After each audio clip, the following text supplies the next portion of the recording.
Galing nga, paano mo nagawa yun? Excuse me. Sino ka? Ako si Chini. Sino po kayo? Ako si Douglas.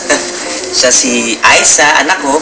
Ito si Clinton, kuya ko. At siya namang kamukha mo si Sam. Kung hei Fat Choy. Kung hei Fat Choy, Chinese for Happy New Year. Tama? Pasensya ka na, Chini, ha? Kasi akala ko, anak kita Tapos nadala kita dito sa bahay ko. Nasa pa yung mga magulang mo? Tama lang po na dinala niyo po ako dito. Dahil tumakas lang po ako. Tumakas? Kanino? Sa mga kumidnap po sa akin. Kidnap? Kidnap, to forcibly abduct or take away in exchange for a ransom or some such other. Alam na namin. Kidnap. Sam, buti pa, doon ka na sa taas. Mamaya may makakita pa sa inyong dalawa. Marami pang mga tanong-tanong Opo, tatay. Chini, it was very nice meeting you. Mabuti pa, bumalik ka na lang sa lansangan, ha? Thank you, bye-bye. Uncle naman. Pangit ka, no? Pangit ang ugali mo. Paano kung abutan tayo ng mga kidnapper dito? Paano kung mabangis yung mga yon? Tama po kayo, mabangis po sila. Kitam. Paano kung armado pa yung mga yon? Armado po sila. Edi bahala na. Kasi naman pabayaan natin to si Chini. Kawawa naman po. Huwag kayo mag-alala. Hindi natin pababayaan si Chini. Maghahanap ako ng makakatulong sa atin. In the meantime, kayo magbantay kayo dito na maigi.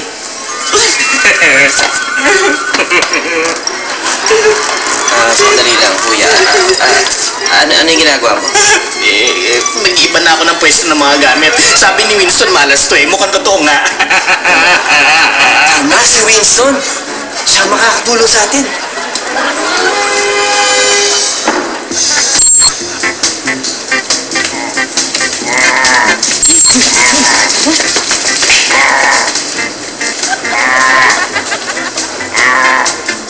Eloy, mukhang malakas ang tama mo na dyan Ano ba yung ginagawa mong yan?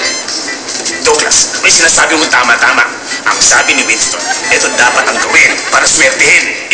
Hirap na nga ako Kailangan daw buksan ang aking katawan nang sa gayon, dumaloy hangin amin at maitulak yung hangin habagat nang mawala yung mga negative powers. Gano'n. Ganon yun, ganon.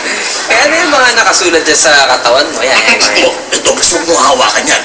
Pang-alis niya ng madidilim na elemento nang sa gayon, maganda ang aking pamumuhay at makaliwalas. Talaga? Ganon yun. So, umaasenso ka naman. Douglas, hindi nga Ba't kaya? Paano ka asenso? Tinan mo nga yung itsura mo. Sinong lalapit sa'yo niyan? Sinabi ni Winston ganito daw Ikaw, nagpapaniwala ka rin ito, tinan mo. Yan. Pocholo si Renzo, tinan mo. Yan. Yan lalapit sa'yo, tinan mo. Matatakot sa'yo yan. Douglas, hindi matatakot yan. Inaanak namin ni Kat yan Ako pala. Hello, kids! Kita mo? Takot Parang naging girl Ganon. ito. Si Husing. Ikaw ba, Husing? Bibili ka kay Beloy. Si Beloy ba yan? Kala ko kabayo. Tinan mo nga, may tapaho. Tapakuhin dyan. Sapato. Ewan ko pa sa'yo. Teka muna. Asa na ba si Winston? Meron akong kailangan sa kanya. Nandun sa parlor. Nagpapapungso yung ganda mag-ina. Puntahan mo na lang. Ganun ba? Oo. Sige. Good luck sa'yo, ha? Sige. Sige. Swerte daw to Ay,